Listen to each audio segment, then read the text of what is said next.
появился. Угол. Гой хотыды ирет. Да я живу сюда. За.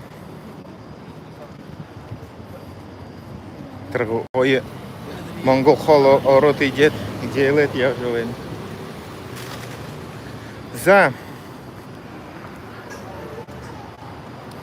Оркты. Лайкинут твикты. Мнодр юнтухай хорлд хабди.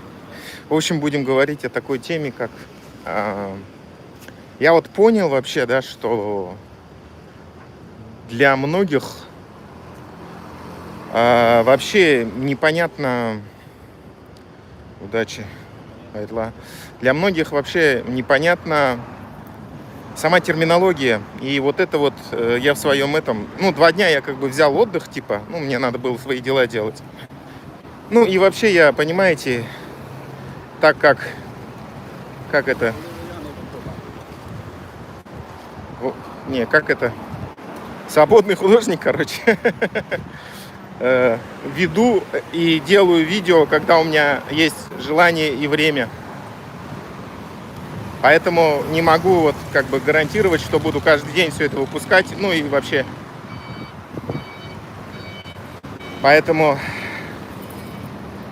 выпускаю, веду стримы тогда, когда хочу и есть возможность. Ладно. В общем, сегодня я буду эту тему проговаривать, но в целом я понял, что и для меня самого это, конечно, тоже дошло. Но вот эта проблема реально существует именно с терминологией, с определением и ее интерпретацией. То есть объяснением как бы. Смотрите, для тех, кто в записи будет смотреть. Видите, в чем проблема? Сейчас есть некий вообще слом, не некий, а определенный слом бывшей нашей модели жизни, которая у нас была там, в Бурятии. И, соответственно, понимаете, у нас нет вообще понимания, что это вообще было, что у нас там за жизнь такая была. Но сейчас, смотрите, и часто появляется такое, да, что люди начинают сравнивать несравнимые 2 системы, демократическую и тоталитарную. То есть, допустим, пишут, вот в Америке там наркоманы, еще что-нибудь такое, в Корее там какие-то еще проблемы, а вот в Рашке типа там все хорошо. Но надо сейчас точно отдавать себе отчет, что это 2 разные совершенно системы, в которые входит Рашка, и постсоветские страны, и другие тоталитарные, авторитарные страны, и демократические. Потому что это просто нельзя сравнивать. И начнем давайте вот с нашего определения. Как мы в Рашке жили и что это такое вообще было, да? Сейчас и почему мы, не такие активные, не объединяемся, не выступаем, не записываем видео. Просто потому что сейчас надо понимать, что там суровое репрессивное законодательство. Оно, в принципе-то, и всегда таким было и тяготело к максимальной жесткости. Поэтому, если сразу же этот момент учитывать и понимать, то понятно, что люди... просто по закону запрещено вообще высказываться, говорить. И поэтому у людей сразу же это... В основном мы же все, законопослушные. И вот такие вот вещи, как высказывание, да, написание комментариев, все это приравнивается к тяжким уголовным преступлениям. Поэтому люди не хотят с этим сталкиваться. И даже если ты за границей, то могут возникнуть проблемы и возникают у родственников в Бурятии. Поэтому, конечно, это первый фактор, который всех сдерживает. Надо это понимать. Тогда как, вот уже первая разница, да, в демократических странах, в США или еще где-то, ты можешь спокойно поносить своего президента, что хочешь делать. Хоть там выйди на площадь и кричи, что он там петух какой-нибудь. Ну, хоть что делать, короче, тебе ничего не будет. Как-то так. Поэтому это вот как бы первая такая разница, да. Ну и плюс, смотрите, так как эта страна и вот эти страны, да, бывший Советский Союз, всегда были и тяготели к вот этим вот репрессивным мерам, подавления свободы слова, свободы вообще мышления твоего, то, конечно, все наши поколения предыдущие, старшие, да и мы в том числе, и которые позади нас идут, мы все несем этот шлейф до сих пор. И мы можем быть активными и действовать там, где это все разрешалось, не было запрета. И, к сожалению, мы в основном, как сказать-то, мы в основном активные вот как раз-таки в таких каких-то культурных вещах, спортивных, где это разрешено. И самое главное, конечно, в зарабатывании денег. То есть, ну, в общем, мне разные люди говорят, что этот Балдын Лама, ну, он как бы сам, видимо, выбрал такой путь, на самом деле. Ну, с другой стороны, смотрите, я понимаю, что он сам это выбрал, да?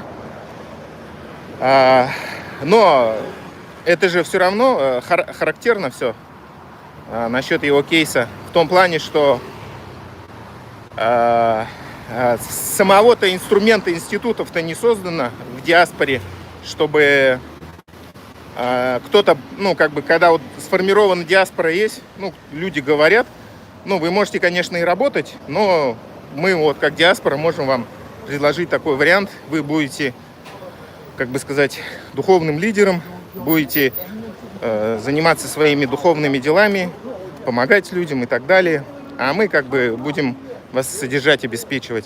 Ну, я думаю, конечно, такого никакого института нету, просто его и не может существовать пока на данном периоде.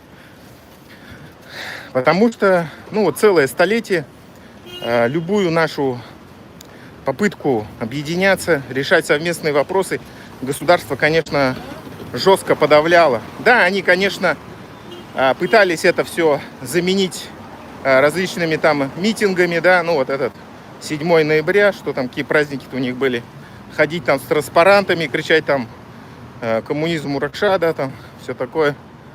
Но это же было как бы из-под палки, это было обязательное мероприятие.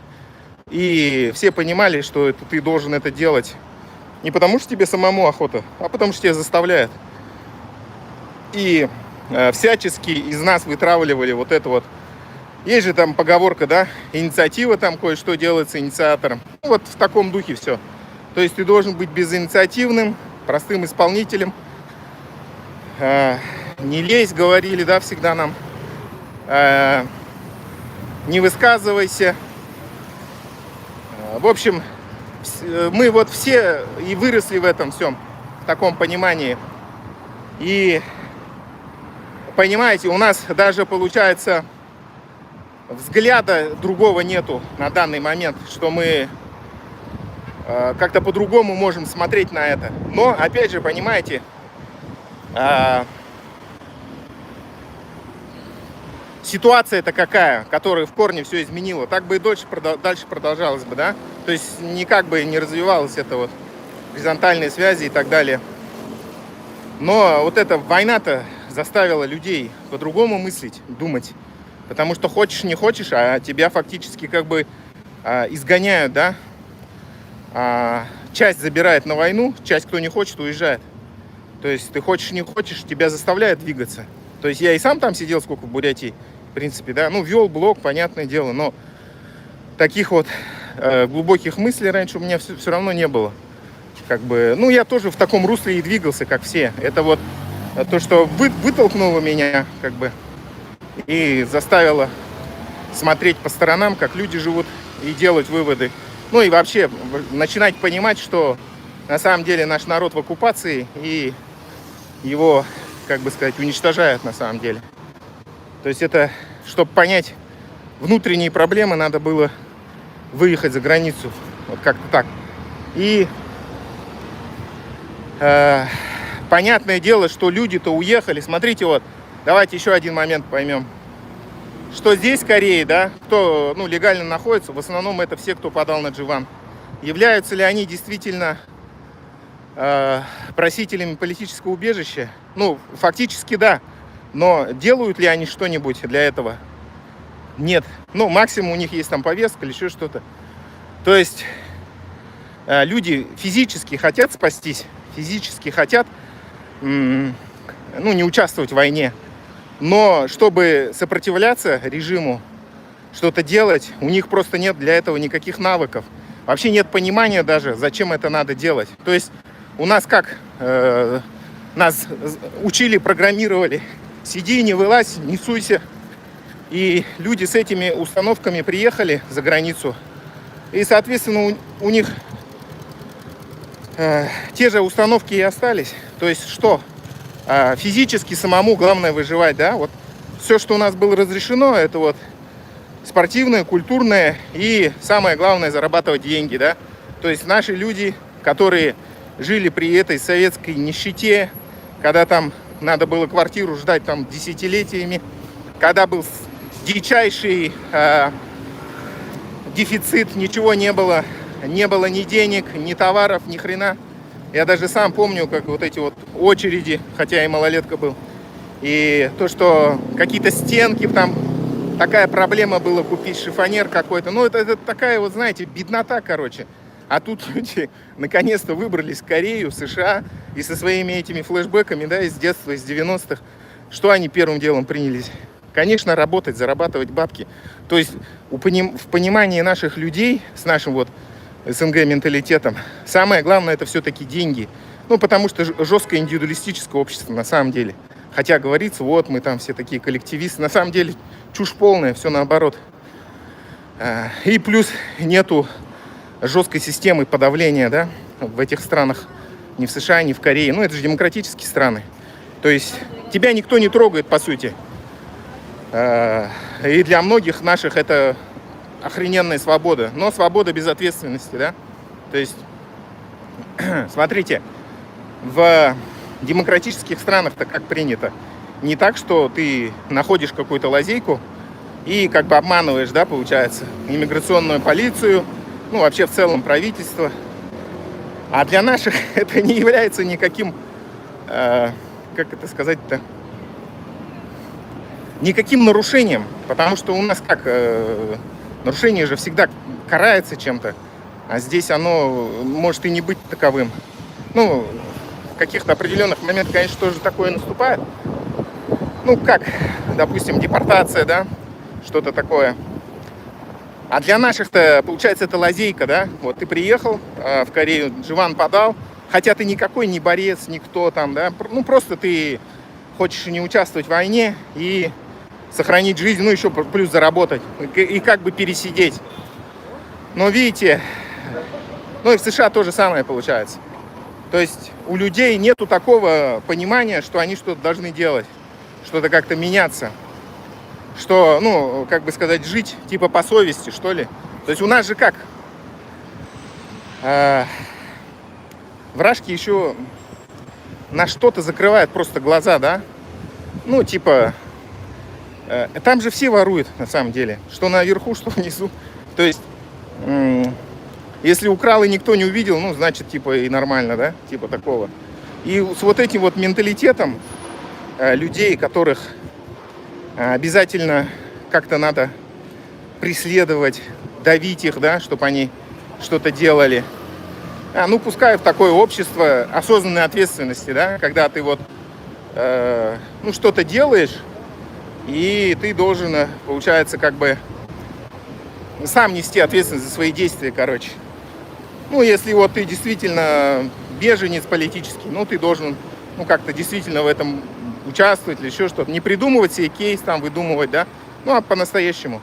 Но у наших, естественно, нету этого, потому что мы же росли, жили в атмосфере, и законодательно было закреплено, что нельзя участвовать в общественной жизни, нельзя высказываться, нельзя быть против как бы партии и вождя тем более, да.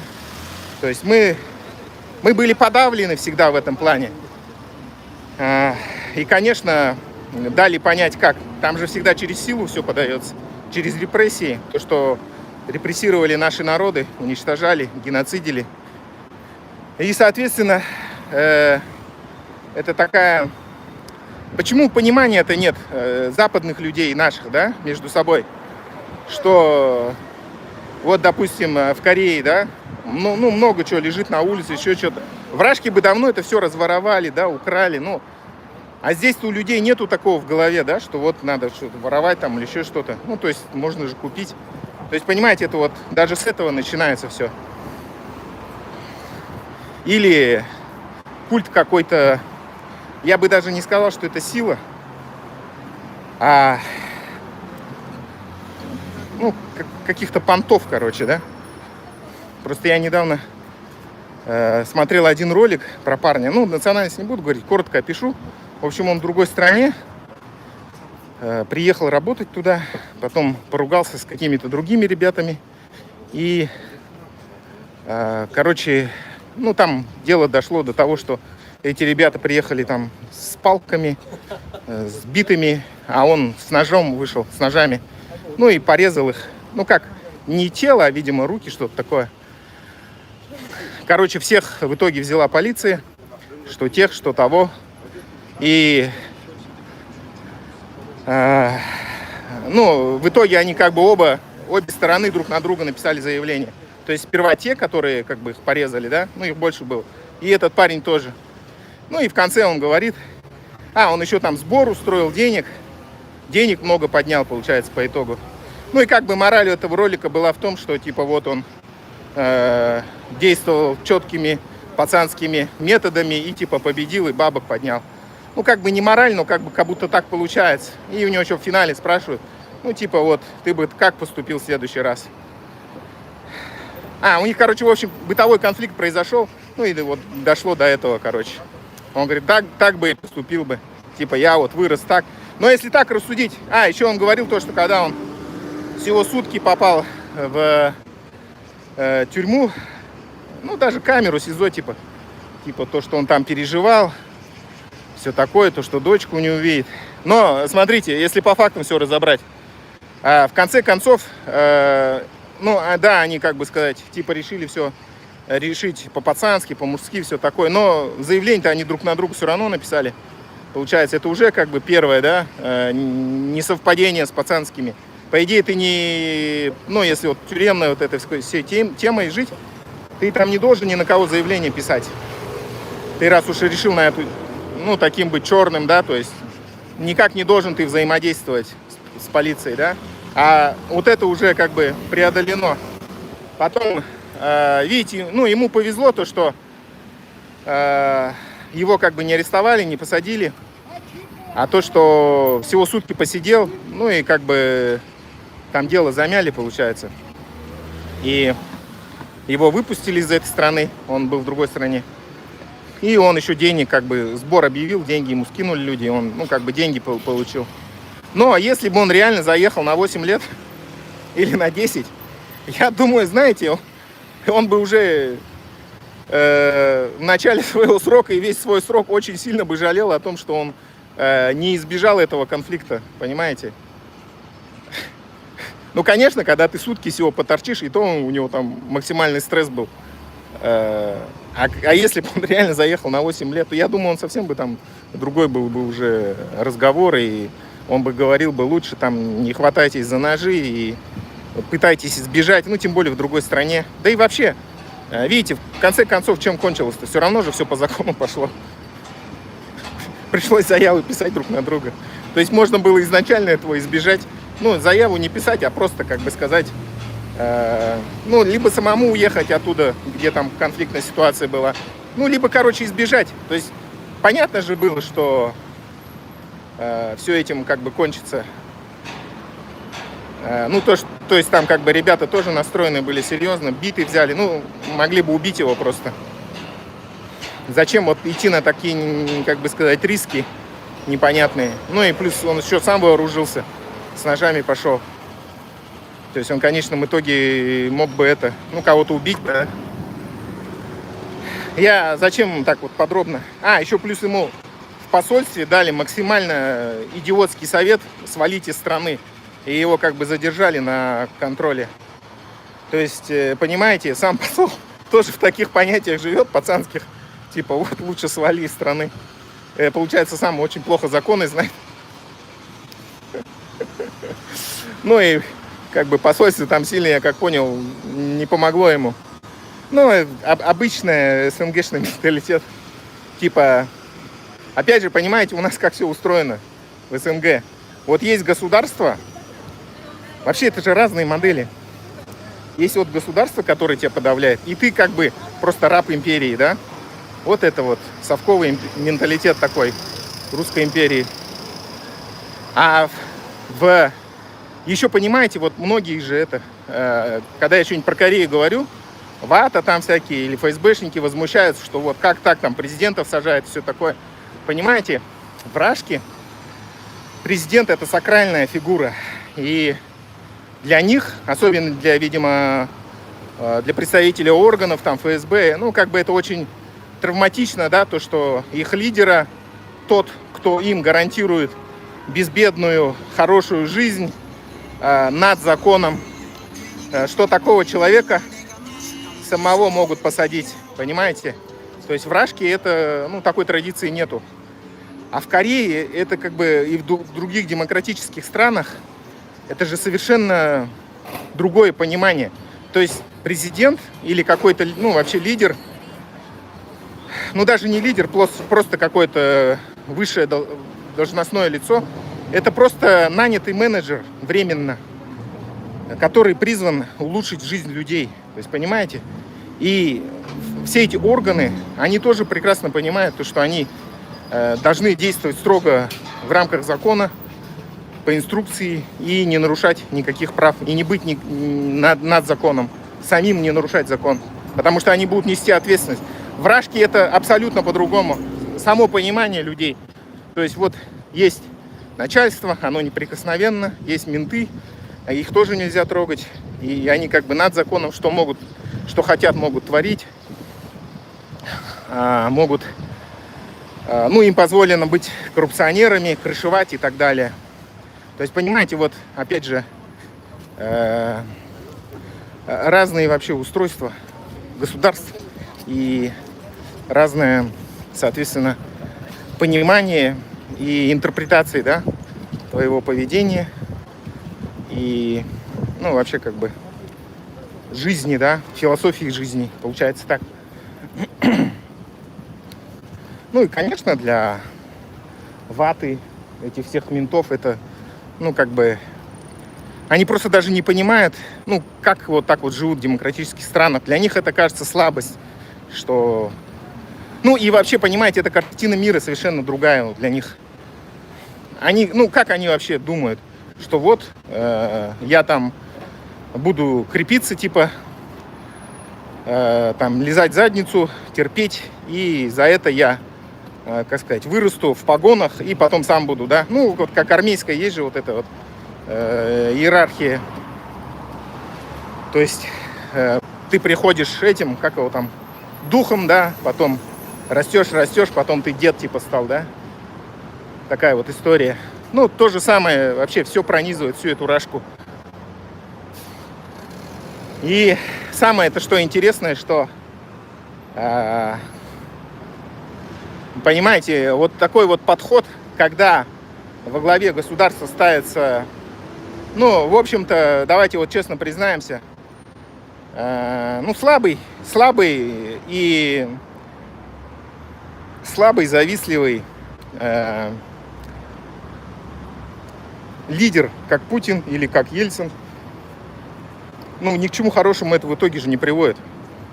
То есть это люди с искаженной вообще взглядом на жизнь, с искаженной какой-то философией, с завышенным самооценкой.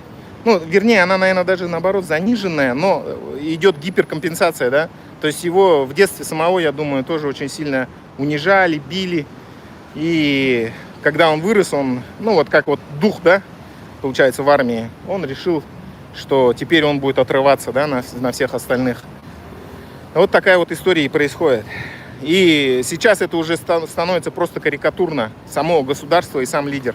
То есть, смотрите, если брать то, что происходит на фронте, да, то есть вот ситуация с этой малой токмачкой, ситуация вообще с общим продвижением войск, ситуация с тем вообще, что война так долго длится, да, которая должна была быть 3 дня, она уже длится почти 5 лет, да, уже 4 с лишним года.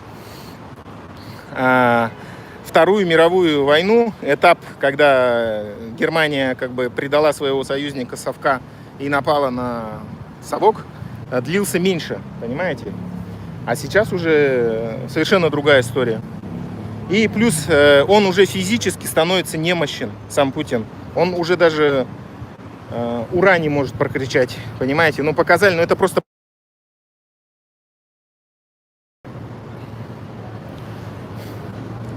Что-то меня блокирует прямо конкретно. Какая-то атака или что. Ну, в общем, ну, вы видели, наверное, вот эту вот позорную историю, когда он не мог прокричать «Ура». И, понимаете, ну, уже надо, наверное, не выпускать этого дедушку, да? Надо дефейки какие-то делать, еще что-то. Ну, то есть уже сказать: дедушка, вам пора отдыхать. Ни хрена меня как блокирует. Было 1400 зрителей, стало 700. Видимо, боты жалуются конкретно. Затронул такую тему чувствительную. Ну ладно, что поделаешь.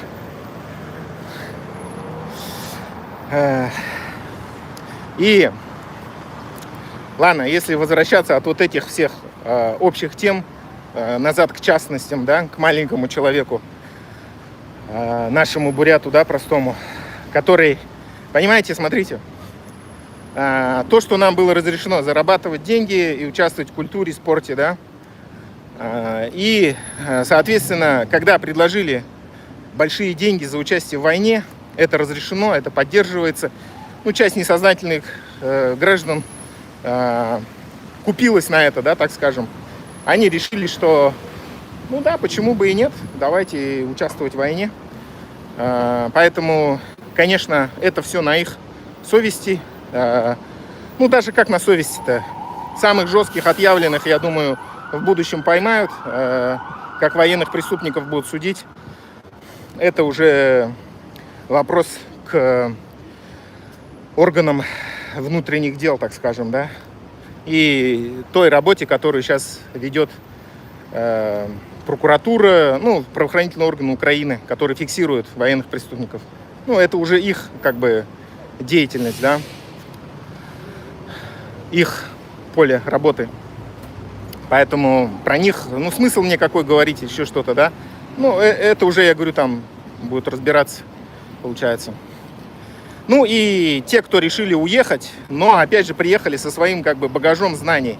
Получается, у нас, вообще, понимаете, нет понимания, что такое был Советский Союз, Русская империя и в последующем, как бы, вот это так называемая Российская Федерация. А это всегда было авторитарное, тоталитарное государство, которое целью которого было подавление простого человека. И всегда государство стояло как бы, ну не как бы, а по-настоящему. Государство всегда стояло над человеком. То есть не было никакого горизонтального такого, да, ну как вот у Южной Кореи. То есть президент провинился, поймали его на взятки, на еще каких-то делах. Все, садись. Даже жену посадили. Президента бывшего, сейчас она сидит, отбывает. Красивая очень женщина, жалко, конечно, но, ну, как бы сказать, закон есть закон. Такие вот дела.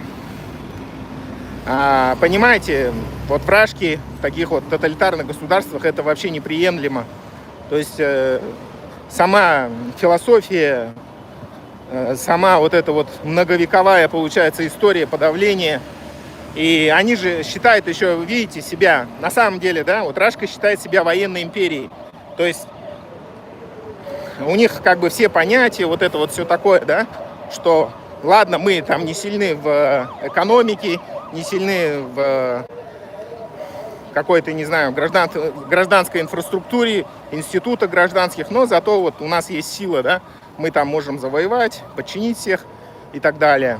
Но, понимаете, все это тоже оказалось на самом деле мифом, блефом и в таких условиях и сама военная тема, она не может быть на самом деле быть жизнеспособной и успешной, потому что если, как бы сказать, все прислушиваются, все подчинено идиотской власти, идиоту на троне, то, соответственно, и где инициатива подавляется, где всех нормальных, адекватных людей, которые не занимаются просто показушничеством, да, не лижут начальству в задницу, их всех не допускают, как бы увольняют, то в такой среде будет что? Коррупция, фиктивные всякие, как это называется, отписки, да, приписки, потемкинские деревни. Ну, то есть это никогда никуда не девалось. И сама это, конечно, якобы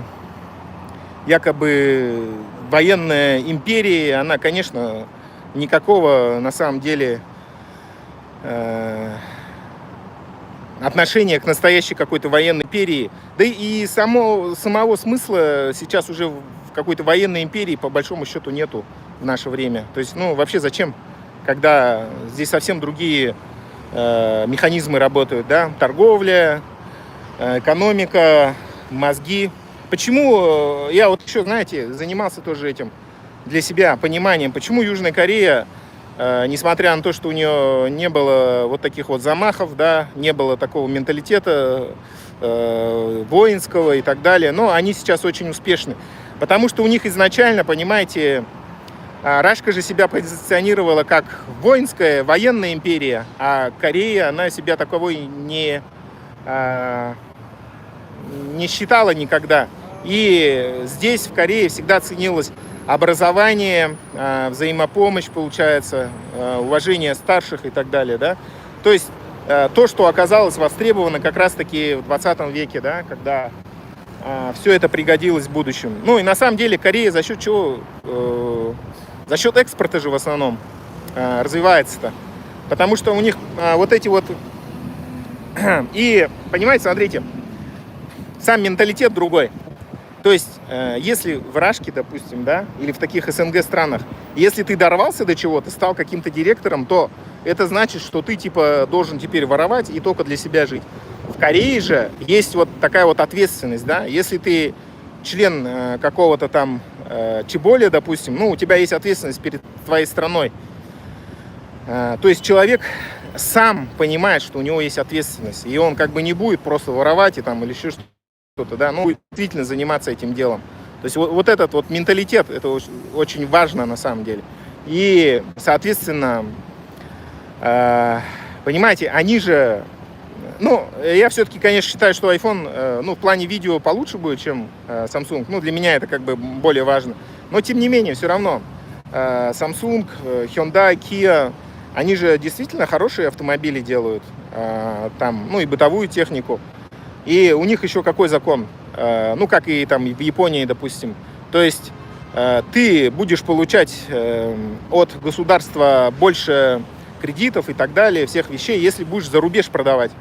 И за рубежом твои товары будут по-настоящему цениться. И люди будут, ну, признавать, что там качество хорошее.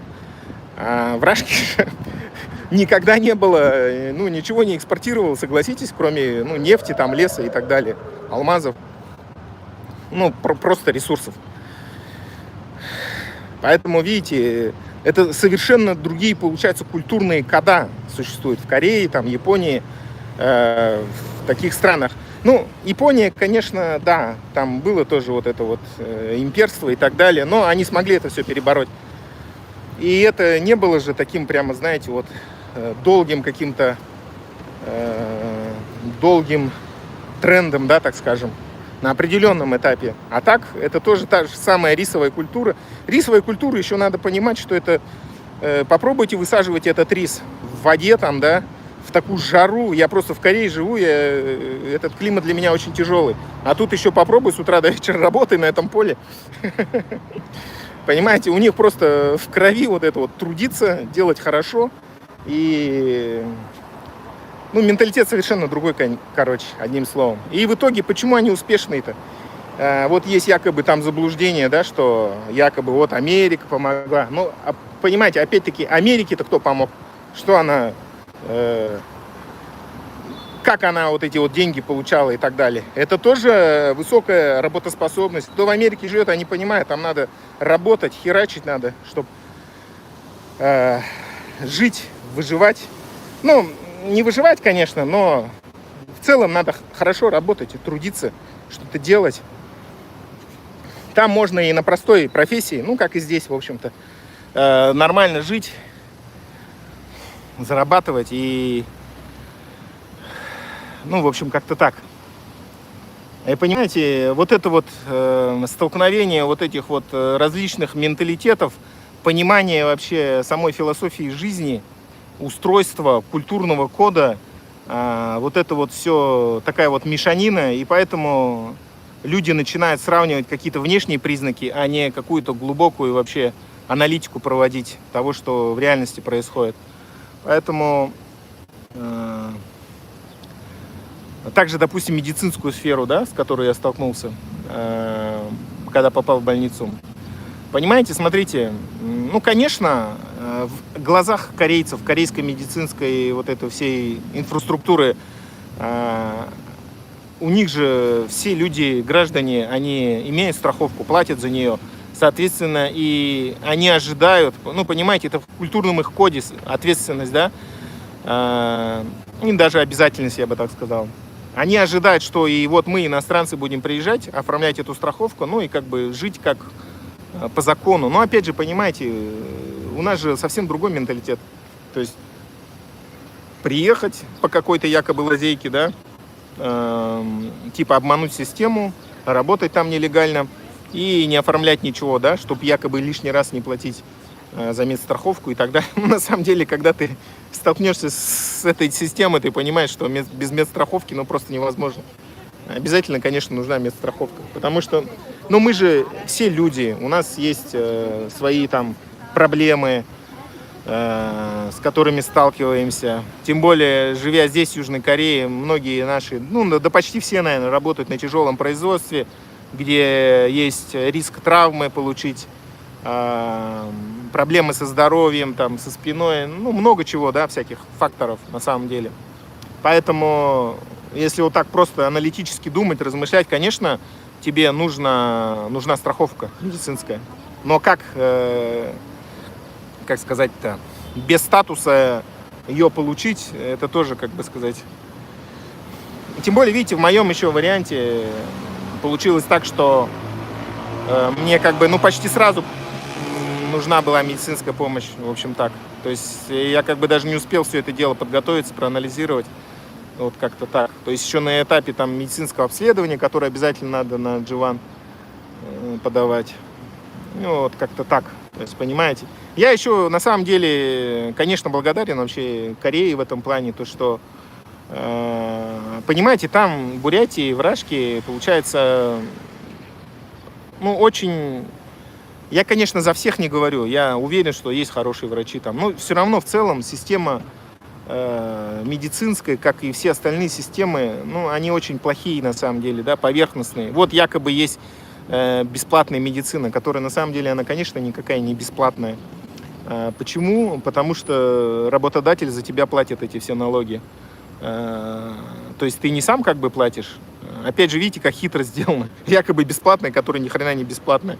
Но, понимаете, даже то, что ты платишь, да, за эту медицину, она по факту очень плохая. То есть тебе не могут, по сути, даже поставить правильный диагноз. Понимаете? Нет. Здесь еще проблема образования, да. То есть сами врачи, они, ну, по большому счету, многие просто профнепригодные. И сама система, где за труд врача платят очень мало, и у него нет какой-то хорошей мотивации, чтобы действительно исполнять свою работу, ну, как бы, сами понимаете. И это же не только вот это вот здравоохранение такое. Все системы страдают. Даже это вот, как его, пожарка, да? Ну, я откуда знаю, там, получается, Знаю, короче. Да любую систему возьмите. Образование, что думаете? Я же сам педагогом работал. Там такие копейки платят, что ну просто смысла никакого. Сейчас плюс еще я как смотрю, бизнес очень сильно закрывается. Я многие вижу ролики, где люди, вот, которые на маркетплейсе работали, на Wildberries, еще где-то, ну просто в ноль уходят или даже в минус. То есть там очень большие налоги стали, очень большая ставка. Короче, что ты Wildberries, что за доставку, что налоги, ты, короче, в минус уходишь. Одним словом, ну все уже невыгодно вообще. Поэтому бизнес малый, он тоже загибается. Но, с другой стороны, видимо, может быть, это осознанно сделано. Для чего? Чтобы людей загнать в модель, как Северная Корея 30-х годов. Возможно, это все как бы намеренно, специально делается. Ну, пока все к этому как бы и идет, да? Ухудшение экономики, уничтожение бизнеса, блокировка интернета. Ну, понятное дело, что если ты стремишься к процветанию, богатству, то никто тебе не будет экономику уничтожать, интернет ограничивать. Ну, вряд ли люди вообще стремятся нормально и адекватно построить Северную Корею, да? Но вражки как бы возвращаются как бы в свою колею. Ладно. И смотрите, просто я как бы, да, планирую записать, конечно, это видео, и начать надо именно с определений, конечно. Надо просто дать определение, что вообще такое сама по себе Рашка, что был Советский Союз, что была Русская империя, и какая у нее была главенствующая сила, и как они себя позиционировали, да, как военную империю. Но, конечно, никакой, по сути, военной империи они никогда и не были, потому что, как таковых, действительно мощных завоеваний, побед у них никогда и не было. То, что они смогли себе отхватить такую территорию, но это все было за счет того, что у них было просто численное превосходство, и всегда был такой, как бы сказать, такая у них стратегия, да, что просто мясом заваливать. Но раньше это все действительно работало, потому что не было дронов, да, то есть если бы эта война была бы, там, не знаю, лет 10 назад хотя бы между Украиной и Рашкой, то, возможно, Рашка давно бы действительно победила бы Украину. Но, видите, технологии развиваются. Сейчас вот дроны огромное значение имеют, и вот эта вот вся тяжелая техника, авиация, она уже никакого смысла, по сути, не имеет. Ну, имеет, но Рашка ничего не может с этим поделать. То есть, если бы там армия НАТО была бы, наверное, другой был бы исход. Но рашкинская армия, она показала, что она глубоко архаичная. Все у них на самом деле никаких там ни армат, ничего нету. У них есть только все какое-то старое, всякие Т-60 какие-то там, чуть ли не Т-34 танки эти все. Ну, все устаревшее. Плюс даже калаши их, многие не в очень хорошем состоянии, в плохом состоянии. И ставка, как всегда, у них делается именно на живую силу, то, что они просто мясом людей закидают, да, противника. Таким образом, понимаете, они наши разрозненные, ну, бывшую эту монгольскую империю, которая на тот момент уже пришла в упадок, когда она развалилась, монгольская империя разругалась между собой. И еще и Рашка, да, способствовал этому с Китаем, да, чтобы мы все между собой разругались. Они просто потихоньку, очень долго и неся большие потери, пользуясь европейским оружием, да, технологиями европейскими, просто потихонечку захватили эту территорию. А как таковых действительно мощных побед у них, у Рашки, никогда же не было. Ну, согласитесь, Германию они не сами побеждали. Германию, мало того, они были еще сперва союзниками. Германию победили только благодаря тому, что США помогали, Европа, Запад в целом, да, то есть раз на раз у них бы не получилось Германию победить. Тем более, если бы, допустим, США бы выбрали, у них же очень долго был выбор, понимаете, из двух зол кого-то выбрать. Они выбрали совок, посчитали, что, ну, как бы более адекватный. А зря, да? Ну ладно, уже история не имеет сослагательного наклонения. Но выбрали они в итоге, что будут помогать совку. Ну, совок в итоге победил. Японии проиграли, Турции проиграли, французам проиграли. То есть, если так взять, никаких действительно мощных побед-то, чтобы называть себя военной империей, у них нет. Они смогли только ослабленные, уже к тому моменту малочисленные, и сами, которые друг друга уже поистребляли, да, вот эта бывшая Монгольская империя, захватить чужие территории, и то с большим трудом, с большими потерями. И все получается. А как такового больше никаких достижений-то и нету. Этого много ума не надо на самом деле.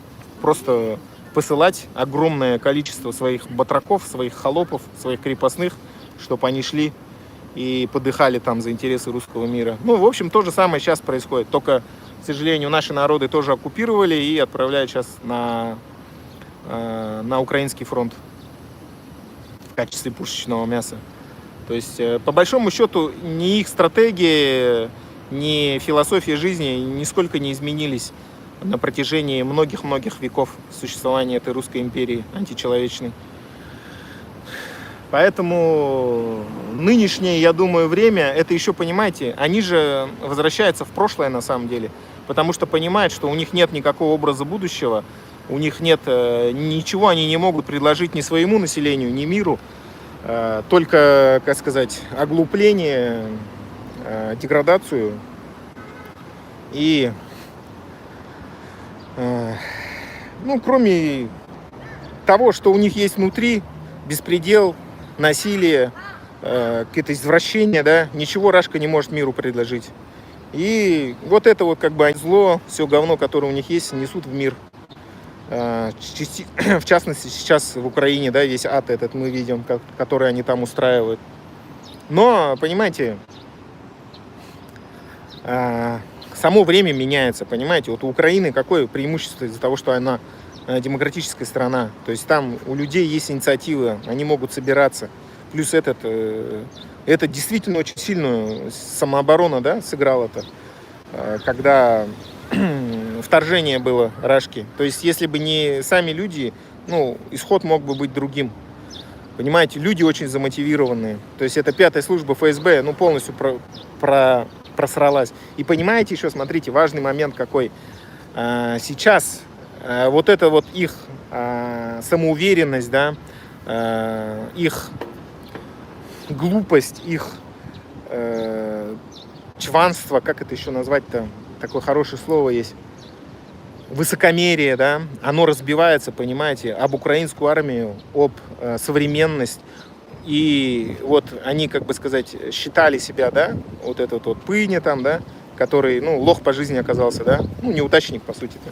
И вот эту структуру ФСБ, да, они же считали себя, ну, вражки, по крайней мере, богами, они все могут там и так далее. А их сейчас видали, как по 100 человек уничтожают за раз. То есть, понимаете, это уже для них самих, это, я думаю, шок, просто удар, да. Как так, типа, элитная, самая элитная служба вражки, которая все это государство держит, а их просто вот так вот берут и уничтожают вообще.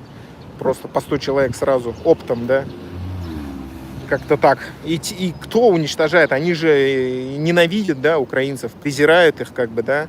И, ну, это вот как есть же этот Давид и Голиаф, да. То есть, ну, Украина это действительно Давид, да, который взял этот камень, кинул и все. И уничтожил этого Голиафа. Ну, в общем, это колосс на глиняных ногах, это Рашка, на самом деле. Ну, и то, что они сейчас пытаются делать, угрожать ядерным оружием или еще что-то, ну, плюс имея такого несчастного карикатурного лидера, который даже «Ура» уже не может крикнуть. Но это все больше напоминает этот фильм, помните, с этим «Убить дракона»,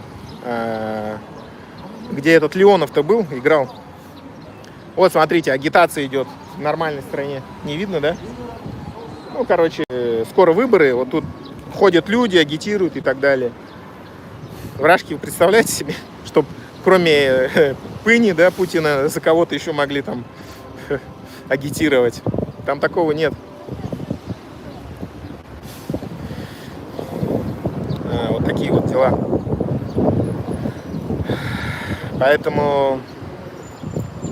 Но я думаю, исход закономерный. Рашка в конце концов распадется. Другой момент то, что наши люди,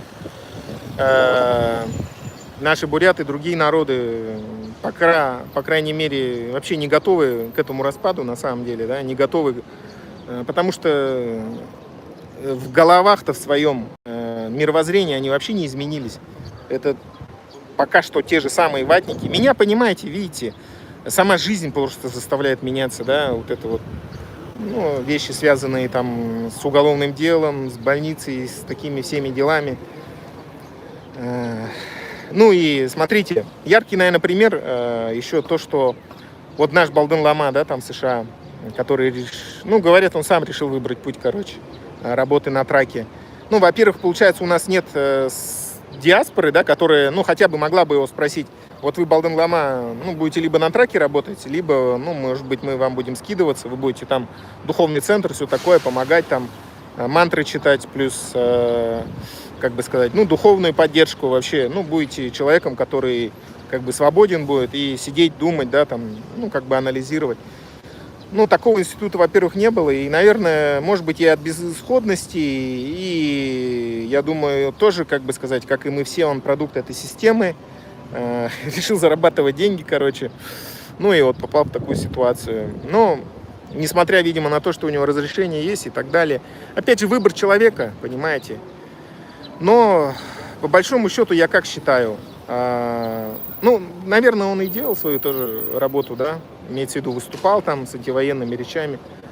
Понимаете, тоже, с одной стороны, я не могу требовать от всех, чтобы вот вы там обязательно ходите, все записывайте видео. Ну, не все способны, не все готовы к этому, и не все хотят, может быть, и не у всех получится, да, еще. То есть у всех как бы разное у нас назначение, возможности и желания. То есть пока, я думаю, но, понимаете, вот это вот кейс этого Балдын Ламы все-таки людей заставляет, наверное, задуматься, что, как сказать, ну да, хорошо, вот мы будем как бы все деньги там зарабатывать, сидеть, но опять же, смотрите, если айсы поймают, то что делать? Понимаете? С другой стороны, как бы сказать, никто от этого не гарантирован же, да, от того, что айсы поймают. Ну, в общем, диаспора все равно должна создаваться, горизонтальные связи должны налаживаться, люди должны думать об этом. И кейс Балдын Ламы очень в этом плане показательный, да, что даже несмотря на то, что ты лама, духовное лицо, то, что ты вот действительно выступил там с такой вот речью, но все равно айсы могут поймать и забрать. То, что значит, надо создавать диаспору, значит, надо самопрезентацию делать, значит, надо как-то доказать в Америке, что вот вы как бы достойны там жить, нормально существовать, все такое. Ну, что-то надо делать, в общем. Иметь сразу же каких-то хороших адвокатов, да, чтобы на диаспору было. Ну, то есть взаимодействовать между собой как-то так. Ну, то есть это способ задуматься. Ну, я надеюсь, конечно, его выпустят. Все-таки они там, видимо, деньги собрали уже, все такое. Но теперь и ему самому повод задуматься, и всей этой бурятской, как бы сказать, делегации, которая там живет, ну, много же людей, что, возможно, нужна диаспора, что нужно людям собираться и так далее. Вот как-то так. Ну и в Корее тоже, конечно. Но в Корее, я вам скажу сразу, тут, я думаю, все хуже намного. То есть там, я думаю, у людей есть понимание, что они как бы туда надолго приехали и хотят там оставаться. В Корее, мне кажется, люди все-таки рассматривают это как временный вариант. Ну, понимание есть, что с Дживан меньше 1% одобрения на политубежище, то, ну, вряд ли здесь кто-то сможет задержаться. Но я даже свой собственный кейс не рассматриваю как мощный. Хотя и уголовное дело, и все такое. Но, честно говоря, учитывая, какой здесь низкий процент одобрения, и, наверное, надо тоже адвокатов нанимать, платить большие деньги. Ну, денег у меня нету, я вам сразу скажу, чтобы платить за все за это. Оставлять здоровье, чтобы работать где-то на заводе и накопить на этого адвоката тоже как бы. Ну, в общем, как-то так. Поэтому, наверное, в Корее она такая слабая диаспора. Но если бы все равно это не говорит о том, что не надо ничего делать, все равно надо объединяться, надо что-то придумывать. Ну и, как бы сказать, просто задуматься вообще, а вдруг режим еще простоит, там, не знаю, 10 лет. Что тогда делать? Понимаете? 10 лет тебе придется все равно где-то за границей жить. Да, многие, видимо, и не хотят возвращаться. Но опять же, понимаете, смотрите, я как считаю, почему не хотят возвращаться? Потому что как таковой инфраструктуры, ну, люди же с опытом, нету, да, в Бурятии. То есть нет хороших медицины, нет хорошей, образования нет хорошего, нет достойных рабочих мест, маленькая зарплата, ну, даже работы-то нету, по сути, да. Ну, вот это воровство, коррупция, нищета искусственная. Даже, как бы сказать, когда мир был, да, но все равно тяжело очень было. Сейчас все ухудшается из-за войны.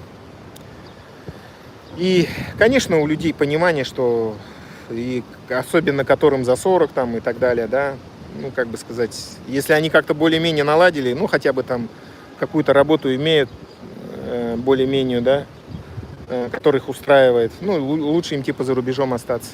Но если в Бурятии будет меняться ситуация, если будет действительно, ну, как обретем независимость, и действительно будут там перемены хорошие, появятся рабочие места, работа будет, начнутся перемены, начнется строительство, да, в медицине будут нормально платить, в образовании, ну, вообще действительно перемены начнутся. Я думаю, многие просто домой поедут. Ну, потому что все равно дом есть дом, свой менталитет, своя кухня, свой воздух, ну, все свое, да, как бы. Плюс возможность детей, чтобы они не ассимилировались, да, в других странах, а чтобы свою, как бы, идентичность, да, впитывали с самого детства, свой язык изучали. То есть, конечно, многие люди бы поехали домой. Но пока, наверное, ну, просто нет возможности, я думаю. Ну как, возможность-то, наверное, есть, не у всех же уголовное дело, а нету желания, наверное, понимания, что там ничего хорошего не будет. И получается у нас, видите, как все-таки я сейчас смотрю, самая активность, походу, у людей все-таки, которым за 30, за 40. Я так думаю, почему? Потому что вот эти 20-летние, по идее, они как бы, да, вот эти зумеры, да, так называемые, должны быть более, как бы сказать, ну, продвинутые, да, там, на телефонах все выросли и так далее. Но как-то по факту что-то такого не выходит. Я думаю, все равно здесь саму, как бы, природу не обманешь. Все-таки молодежь, она не имеет пока опыта жизни вообще, понимания. И надо все равно, видимо, какой-то этап жизни прожить, чтобы было понимание, осознание, еще что-то такое, да. Вот как-то так. А так, по идее, ну, конечно, они там в социал-медиа, они более продвинутые, у них более понимание, что надо там личный бренд свой строить, как-то на этом зарабатывать, все такое. Ну, опять же, это не какие-то уникальные знания, это все, знаете, что вот только зумеры все это могут. Конечно, это все можно тоже самому сделать. И свою нишу ты все равно найдешь, если будешь этим заниматься, и поймешь. Ну, и вообще будет желание, да, на самом деле. Просто надо как бы... Все равно должно быть желание. Как-то так. Потому что есть же разные люди успешные. Есть кто-то в возрасте, да, там, который блог свой развивает. А есть молодежь, которая ничего не может, ну, не могут. Ну, хотя вроде и внешние данные есть или еще что-то. Ну, просто вот, короче, не всем, короче. Как-то так. Ладно. Что еще хотел сказать? Вот эту вот работу именно с определениями, да, надо понять. Ну, смотрите, еще раз хочу сказать. Нельзя никак Рашку современную и многие СНГ страны сравнивать с демократическими странами, как Корея, допустим, США. Почему? Потому что сейчас, особенно Рашка, это страна с очень жестким репрессивным законодательством, в котором, получается, ну, просто запрещено на уровне закона высказываться, говорить, обсуждать войну или еще что-то. И у многих людей это все в подсознании есть, что вот запрещено, значит, нельзя об этом говорить, потому что будут проблемы. Потому что могут родственников начать терроризировать, а у многих кто-нибудь там где-нибудь в бюджете работает, ну, будут думать, проблемы. Но в разных странах есть какие-то свои там проблемы, да, все равно так или иначе. Ну, мы же, человечество не идеальное, но вот эти вот рашкинцы, да, берут какие-нибудь проблемы, да, и начинают их выворачивать, да, хотя не сравнивая целиком, да. Это, допустим, знаете, как вот Рашка, это как Запорожец старый есть же. Ну ладно, не будем Украину трогать, не Запорожец, а Жигули, да, какой-нибудь несчастный. Опять же, Жигули тоже не рашкинский, там вообще ничего своего нету. Что у них там есть-то? Ну ладно, Жигуль этот дырявый, да. Понятно, что они своровали, это с Фиата, да, по-моему. Ну ладно, вот шестерка какая-нибудь несчастная, да, вот этот. И, ну, Мерседес, допустим, да. Ну, какая-нибудь проблема в Мерседесе, понимаете, тоже есть. Но если ты начнешь все в общем сравнивать, да, двигатель, подвеску, кузов, коробку, ну, ты будешь понимать, что, ну, объективно там все намного лучше в Мерседесе, да. И вот этот Жигуль дырявый ты будешь, да, сравнивать. Ну, может быть, там, как сказать, то, что он в Рашке сделан, да, это его, как бы сказать, для рашкинцев это преимущество. Или он, не знаю, я даже не знаю, какие еще там, что у него есть вообще, что он, чем он лучше может Мерседеса. Ну, ничем. Ну, просто то, что он в Рашке сделан, и все. Ну, вот это тоже как Рашку сравнивать и Мерседес. Жигули, Мерседес. Ну, понятно, да, теперь? Так же, как Корею сравнивать США и Рашку. Ну, медицина лучше, образование лучше, социальная защита лучше, зарплаты выше. Автопром здесь есть свой, дешевый, нормальный, доступный. Ну, тут все лучше. Возможность путешествовать есть, сильная возможность. Как сказать, всякие всевозможные виды страхования есть. Что еще? Паспорт корейский очень сильный, даже сильнее сейчас японского стал вроде. Ну, США тем более. То есть, понимаете, я вот даже не знаю, по какому критерию Корея могла бы проиграть Рашке, понимаете, но, ну, конечно, в Бурятии, ну, я именно Бурятию-то не сравниваю, потому что мы колония, да, нам это несравнимо, да, пока мы, к сожалению, под Рашкой, да, находимся.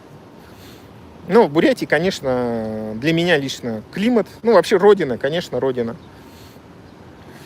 еда и так далее. Ну, конечно, когда все это кончится, да, я туда поеду, когда будет возможность, несмотря ни на что.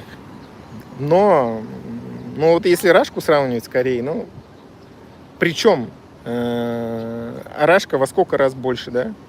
Это просто огромное по сравнению с Кореей. Сколько там природных ресурсов? В Корее нету ни хрена. Ну, вот за счет труда своего ума и все, развивается как-то так. Такие вот дела. Так, что-то я, по-моему, еще хотел сказать. Ну ладно, по поводу терминологии, интерпретации, все это я буду говорить. Понятно, что люди, которые жили, наши, да, буряты и другие народы, которые жили всю жизнь в вот этом тоталитарном государстве, где запрещено высказываться, где запрещено иметь мнение, где запрещено проявлять инициативу, приезжая в другие страны, они разом не меняются. Ну и, в общем-то, вообще, наверное, не меняются. Для них что было разрешено? Зарабатывать деньги, да, пытаться. И вот поэтому они всеми силами и пытаются, да, вот, как сказать, вот мы будем сейчас тут работать, заработаем миллионы. Ну, миллионы, конечно, не заработают, ну, как бы будут работать. Но надо понимать, что если ты гастарбайтер, ну, какие миллионы тебе? Никогда ты не заработаешь. Ну, разве что, если ты вундеркинд, каким-то образом какую-то лазейку нашел, там, бизнес придумал, еще что-то. Ну, таких, там, 0,01%, наверное, из всей толпы всех этих гастарбайтеров. А так, ну, не имея нормальной визы, не имея ничего, никогда ты ничего не добьешься. Ну, ты будешь вот гастарбайтером, да и все всю жизнь. Надо тоже это понимать. Но, конечно, ты будешь не такой, даже будучи гастарбайтером в Америке или в Корее, ты будешь, ну, сможешь квартиру купить, в конце концов, да. Ну, машина не проблема точно. Машину можешь вообще хоть какую взять, по сути, да, спустя время. Ну, телефоны, все это, шмотки, все это не проблема вообще. Все это, не будешь нуждаться в этом. Но вот проблема с легализацией и с медицинской страховкой. Это важные вопросы. Ну, у детей, наверное, будет попроще ситуация. Даже здесь, в Корее, все-таки к детям другое отношение. У них там какая-то определенная виза дается. Ну и плюс они еще будут обучаться же. С детства знать корейский язык, менталитет. Это уже хорошо. Ну, так же, как и в США. Вот как-то так. Ну, поэтому по этому поводу я еще буду делать видео с терминологией вообще. Потому что, понимаете, видите, с одной стороны, когда я веду эти стримы, делаю видео, у людей просто пока, как бы сказать, наверное, нету понимания, почему я что-то от них хочу, требую, и они вообще просто врубиться не могут. Надо все-таки начать именно с определения, что вообще такое, где мы жили, что это такое было, да, ну вот этот вот постсовок, да, куда они теперь попали в свободное общество, что там есть личная ответственность и так далее, да. Вот как-то так. Короче, пласт на самом деле большой, обширный, но я буду это делать тогда, когда у меня будет желание, возможность. Поэтому, ну, у меня еще свои собственные дела есть. Я не могу, вот, как сказать... Понимаете, я же вот тоже обычный человек. Мне надо жить, что-то придумывать, где-то деньги находить на свою жизнь. Была бы, конечно, здесь какая-то поддержка в Корее в этом плане для беженцев. Ну, я бы, конечно, ну, даже бы жил бы в каком-то социальном жилье, там, не знаю, лагере. Давали бы, ну, хотя бы кормили бы, да. Ну, уже была бы другая ситуация. За телефон там. Ну, я бы согласен был на вот это, да. То есть у меня в этом плане нету амбиций. Ну что мне теперь уже делать? Но, видите, здесь в Корее, к сожалению, нет такой поддержки. Такие вот дела. Ну ладно, ну худут. На сегодня, наверное, все. Сейчас еще дождь начнется. Байрла, комментарий бышыкты, лайки тавикты. Юм. Спонсор нут болокты. Зену худут. Дахину затра. Байрты.